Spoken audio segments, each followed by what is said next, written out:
여인은 여전히 살아있다. 내가 사는 이곳에 200여 년 전에. 아프리카와 서유럽이란 특수한 공간에서 살다 사라진 한때의 인물이 아니다. 지금 이 순간 내 안에, 내 앞에, 내 곁에 무한 복제로 거듭 되살아나는 도플갱어이다.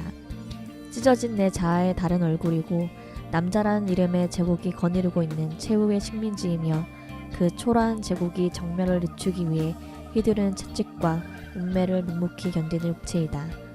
내게 여인은 조세핀 베이커이고 마릴린 먼로이며 미스 사이공이고 마담 버터플라이다. 내게 여인은 마돈나이자 오프라 윈프리이고 잔다레크이며 소녀시대이다. 내게 여인은 이 모든 인격들로부터 이야기를 박탈하고 그것을 백치미와 간능미, 성으로 환원하는 슬픈 이 시대의 표상이다. 여인이여, 부디 이 시대와의 갈등을 풀지 마시라.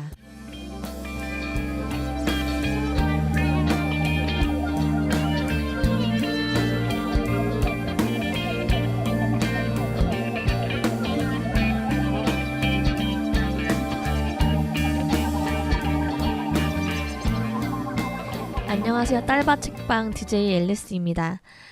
지난주에는 2부 프로젝트 페미니스트를 위한 여성성기의 역사를 이야기해봤고요. 오늘은 여성 생식기라는 같은 주제를 다루고 있고 조르주 끼비에라는 연결고리도 갖고 있는 짝곡책 사르키 바트만을 주제책으로 다뤄보려고 합니다. 저자는 레이첼 홈즈이고요. 원제는 호텐토트 비너스입니다.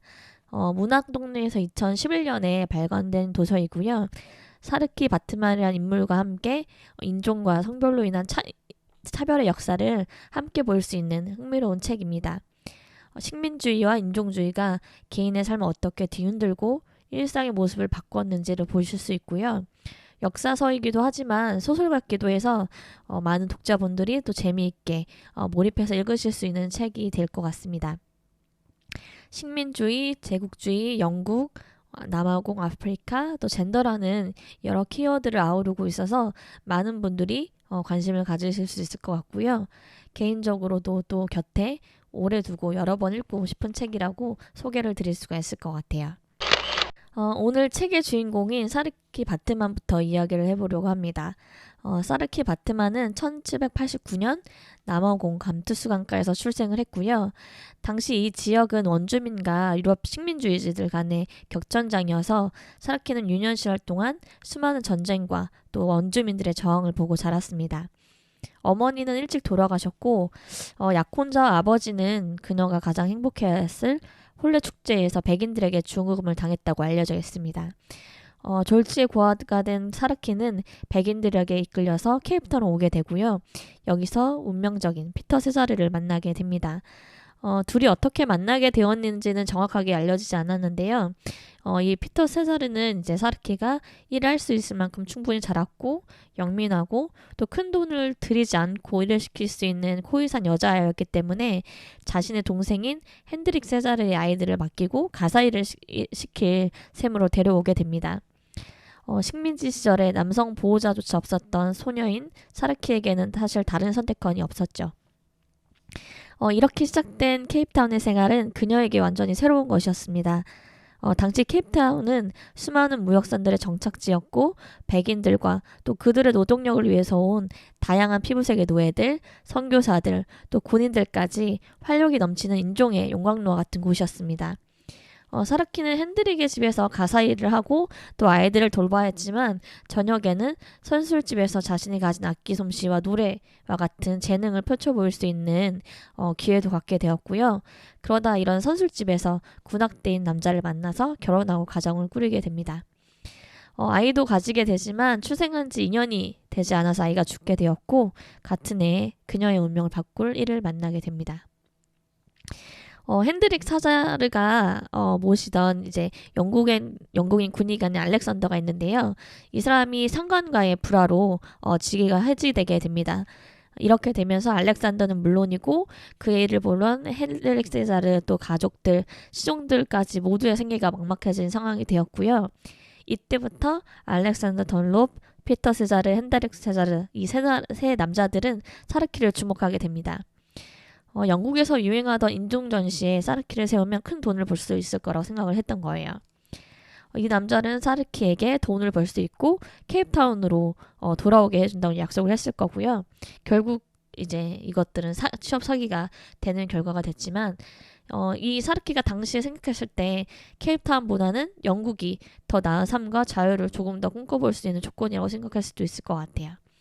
이렇게 네 사람은 1810년 영국으로 가서 최고의 유흥거리였던 런던 피커딜리에서 공연을 시작하게 됩니다. 그녀의 나이 21살이었어요. 그때 내걸었던 홍보 문구가 바로 책의 영문 제목이기도 한 호텐토트 비너스입니다. 이 호텐토트와 비너스라는 단어가 하나로 합쳐지면서 사람들의 호기심과 욕구를 자극했고 공연은 크게 흥행했습니다. 여기에 사르키가 영국에서 정말 유명인이 된 사건이 벌어지는데요. 당시 영국에서는 노예제가 폐지되었기 때문에 사르키가 노예인지 아니면 자유민 신분인지가 굉장히 큰 이슈였습니다. 당시 노예제를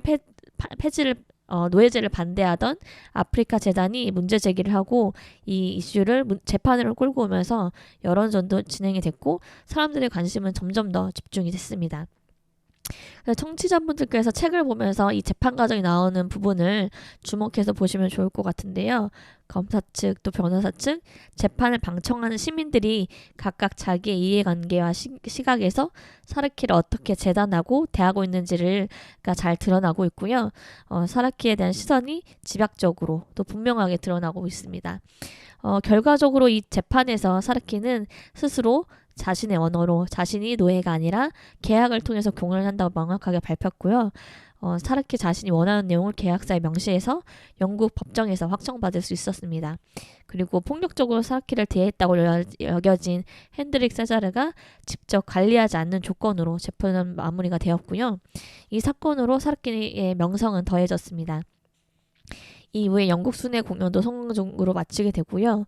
근데 이때 그 군의관이었던 알렉산더 덜롭이 의문사하면서 사르키와 세자르 형제는 프랑스로 옮겨와서 활동을 하게 됩니다. 이 프랑스로 옮겨갈 때가 케이프타운을 떠난 지가 5년쯤 되던 해였고 핸드릭 입장에서도 아내와 다시 케이프타운으로 돌아가기로 했던 6년이 다가왔던 시점이어서 굉장히 조급해지기 시작해요. 이 당시에 이제 프랑스에서 동물 전용사로도 악명이 높았던 레오가 사르키의 공연을 보고 핸드릭에게 접근하고요. 핸드릭 세자르는 비싼 값에 사르키의 전시관을 옮기고 혼자 케이프타운으로 떠나버리게 됩니다. 사르키와 핸드릭은 일종의 유사가족 관계이기 때문에 이 일로 사르키는 굉장히 큰 충격을 받았고요. 또 정식으로 계약을 이행해야 했던 책임이 있었던 덜론마저 죽어버린 상황이었기 때문에 굉장히 큰 혼란스럽고 굉장히 궁지에 몰린 상황이었을 것 같아요. 그리고 레오는 더 노골적으로 그녀를 성적으로 보이도록 하는 공연이나 그런 것들을 진행을 했었고요. 여기서 이브 프로젝트에서 여성을 괴롭힌 남성 이 자리에 이름을 올렸던 조르주 끼비에가 등장을 합니다. 유럽의 저명한 비교학자이기도 했고 동물학 전문가이기도 했어요. 그는 호텐토트 비너스의 소음순을 확인해서 인종적인 분석을 하려고 했습니다. 레오와 계약을 해서 사르키의 생식기를 자연사 박물관에서 관찰하고 측량을 하려고 했지만 사르키가 굉장히 거부를 했고요. 순순히 응해주지 않았으며 그래서 킬비에와 그 자리에 모였던 많은 엘리트 백인 남성들을 실망스러워했고요.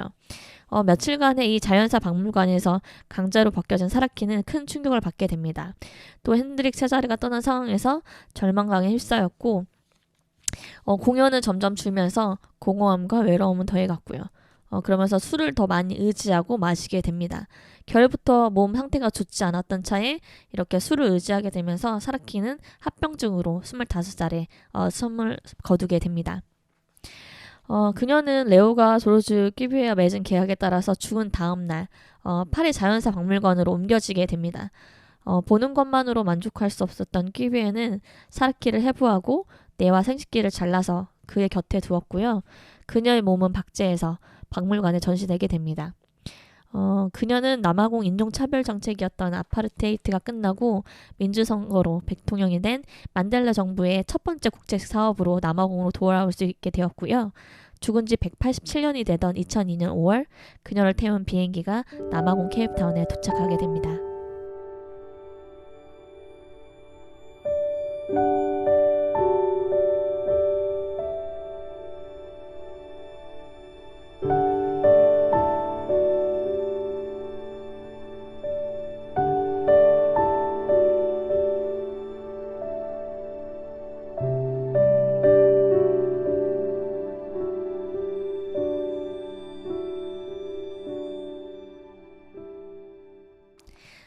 사르키 바트만의 생애를 정리를 좀 해드렸고요. 이 책을 보면서 청취자분들과 같이 나눠보고 싶었던 몇 가지 키워드를 나눠보도록 하겠습니다. 첫 번째 키워드는 호텐토트 비너스입니다. 아까 사르키 바트만을 영국에서 호텐토트 비너스로 홍보를 했다고 했는데요. 이 말의 파급력, 이 문구가 영국인들의 연구와 호기심을 어떻게 자극했는지가 책에서 여러 번 설명되고 있습니다. 이 책의 핵심을 잘 보여주는 사르키 바트만을 향한 유럽인들의 시선, 또 지금도 비백인, 또 비정상의 몸을 향한 살아있는 시선을 잘 보여준 표현이어서 독자분들께서 저자의 설명을 집중해서 잘 따라가시면 좋을 것 같아요. 책 읽으실 때 도움이 될 수 있게 정리를 해보면요. 호텐토트는 유럽인들이 코이코이족을 부르던 말이었어요. 식민지와 인종주의 시절 백인들이 이렇게 코이코이족을 호텐토트로 부르었던 것은 신기하고 모호하고 불안정한 것, 또 문화적으로는 이질적이고 성적으로는 변태적인 의미와 느낌을 실어날랐습니다. 비너스는 신화적 이미지를 넘어서 성욕의 다른 이름이었고요. 비너스로 형상화된 사르키를 보거나 그 단어를 들은 사람들은 쉽게 성적인 행위를 떠올릴 수 있었습니다. 그래서 비너스는 사르키에게 성적인 면을 강조하려고 붙인 말이었고요. 이 두 단어가 만난 호텐토트 비너스는 은탕함과 순수함, 태폐와 욕망, 금기와 허락, 야수적 성욕과 초월적 여신을 결합하는 뜻이었습니다. 유럽인들이 가지고 있던 아프리카 여자에 대한 성적 환상을 보여주는 단어였고요. 이것을 볼 수 있는 기대를 충분히 줄 수 있는 말이었습니다. 그리고 이 두 가지는 여러 신화적인 상상력도 더 자극했는데요. 경이로운 바다 생물들, 더 신화적인 존재를 전시했던 영국의 피커딜리 문화에도 잘 맞았습니다. 핸드릭스 헤자르와 알렉산더 돌랍이 호텐토스 비너스라고 사르키를 홍보한 것은 굉장히 상업적으로 탁월하고 효과적인 선택이었습니다. 여기서 호텐토트가 소음순과 어떻게 연결되는지가 중요한데요. 당시에는 코이코이족을 하위 인류 즉 인간과 유인원을 잇는 사라진 고리로 묘사했던 역사적 배경이 있습니다. 그 유인원이라는 증거로 드러났던 것이 생식기인데요. 구체적으로는 남성에는 없고 더 진화된 백인 여성들보다는 길다고 생각했던 코이코이족 여성들이 소음순이었습니다.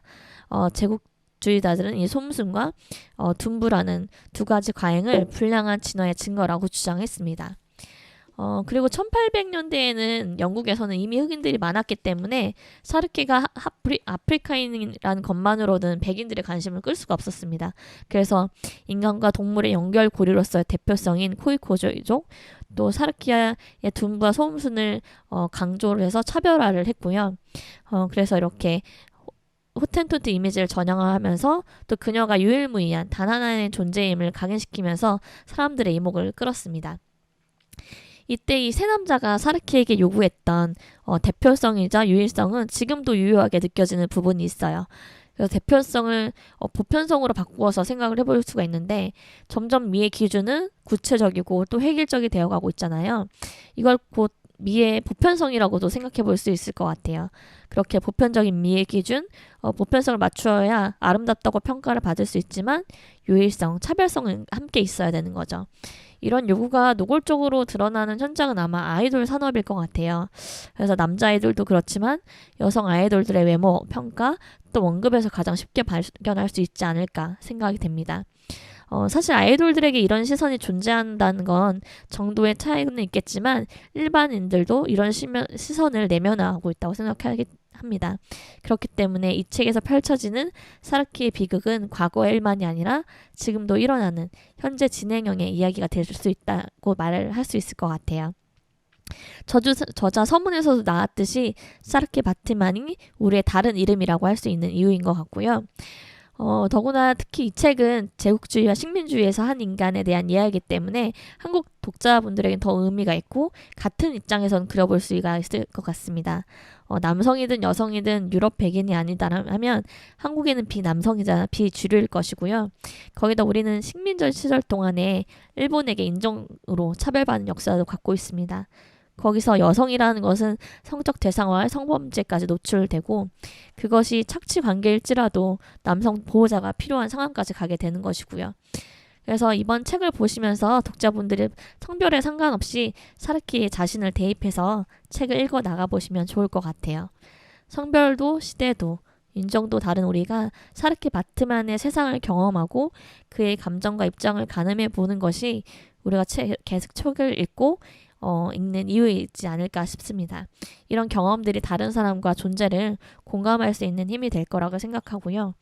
더 나아가서는 사르키를 향했던 시선과 태도가 지금 이 시대에는 구체적으로 어떤 말과 모양으로 재현되고 있는지까지 생각해 보시는 계기가 되시면 좋을 것 같습니다.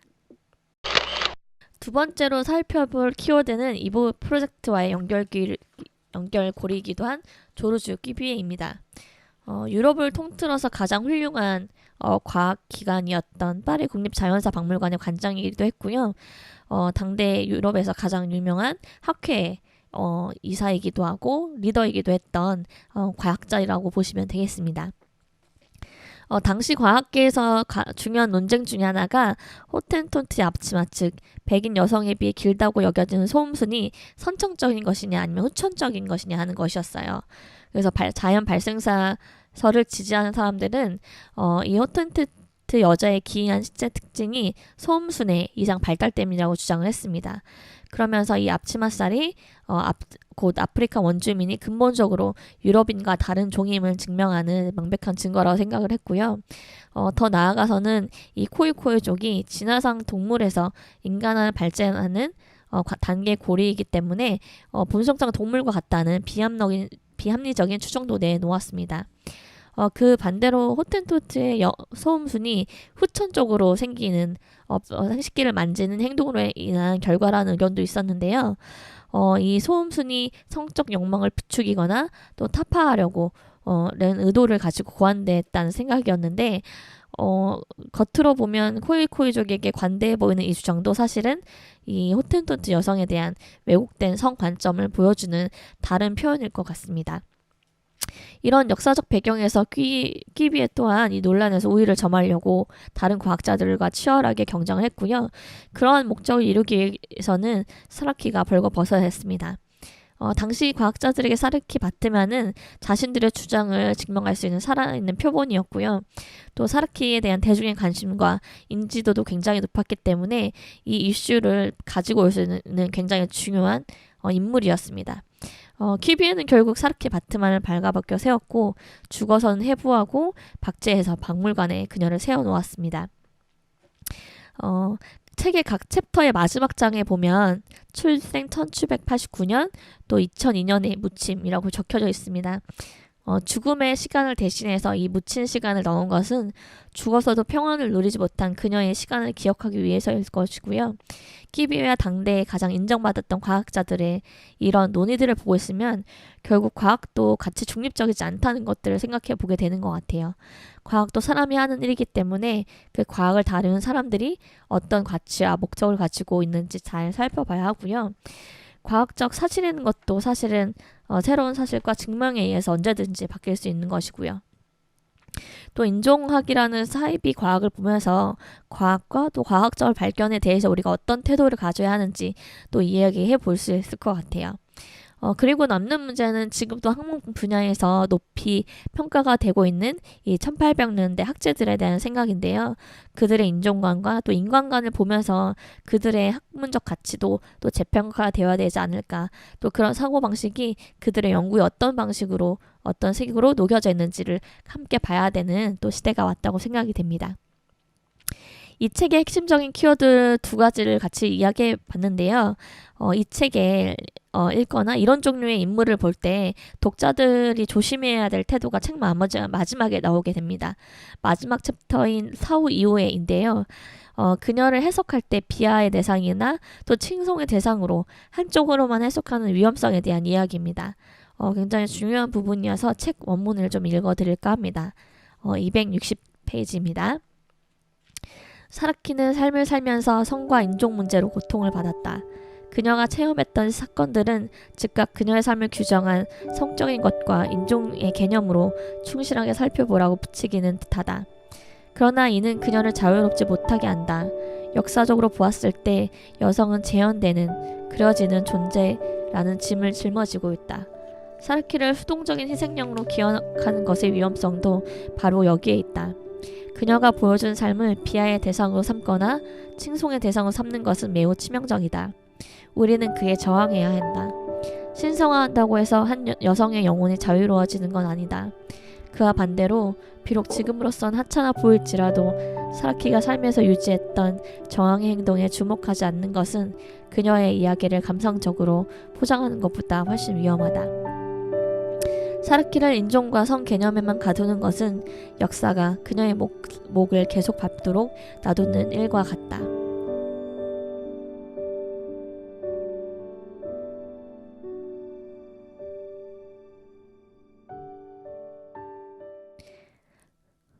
우리가 이런 전철을 밟지 않으며 이 책을 읽으려면 어떻게 해야 할 것인가를 고민해 보게 되는데요. 첫 번째는 영웅이든 비참한 여성이든 어느 쪽으로든 쉬운 결론을 내지 않는 것이고요. 또 하나는 어떠할 것이라고 미리 판단하지 않고 그녀에게 물어보는 것 같아요. 그녀가 바라는 것, 원하는 것을 묻고 또 그녀의 선택을 존중해야 한다는 마음과 태도일 것 같습니다. 우리 청취자분들도 판단하고 말하기는 멈추고 묻고 또 듣고자 하는 마음으로 사라키를 만나보시길 바랍니다.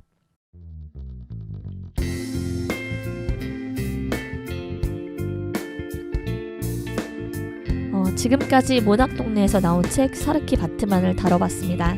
남아공, 영국, 제국주의에 관심이 있으신 분들에게는 좀 자신있게 추천드릴 수 있을 것 같고요. 페미니즘 추천 도서라도 부족함이 없을 것 같습니다. 오랜 시간 함께 해주신 청취자분들께 감사드리고요.